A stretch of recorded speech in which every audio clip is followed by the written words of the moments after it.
Navigating the landscape of gender-neutral nouns. Hello language enthusiasts, and welcome to another exciting session. Today, we're going to embark on an essential and contemporary topic, gender-neutral nouns.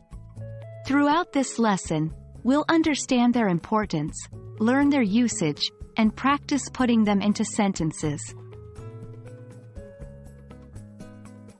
Language is a powerful tool for communication. It shapes our thoughts, perceptions, and, ultimately, the world around us. In recent years, there's been a strong movement towards using gender-neutral language. This kind of language promotes equality and inclusivity by not assigning gender to people, objects, or ideas unnecessarily. Now, let's dive into the heart of the topic, gender-neutral nouns.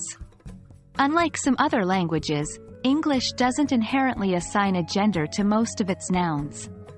However, certain occupations, roles, or titles have traditionally been gendered.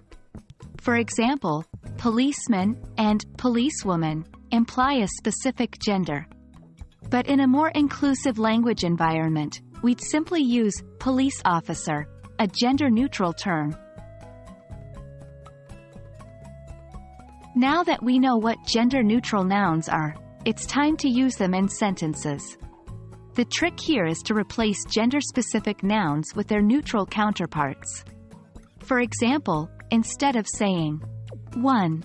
The mailman delivered the packages, you'd say, the postal worker delivered the packages. 2. Every businessman should have a business card becomes, every businessperson should have a business card. Remember, it's all about promoting equality and inclusivity. Let's put our learning into practice. We encourage you to find sentences with gender-specific nouns, and try replacing those with gender-neutral alternatives. Share your sentences in the comments below. Here's one to get you started.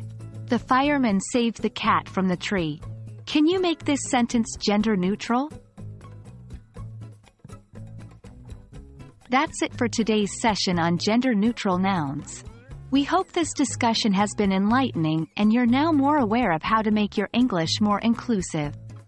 Keep practicing, keep exploring, and remember, language is a reflection of our world, and it evolves as we do.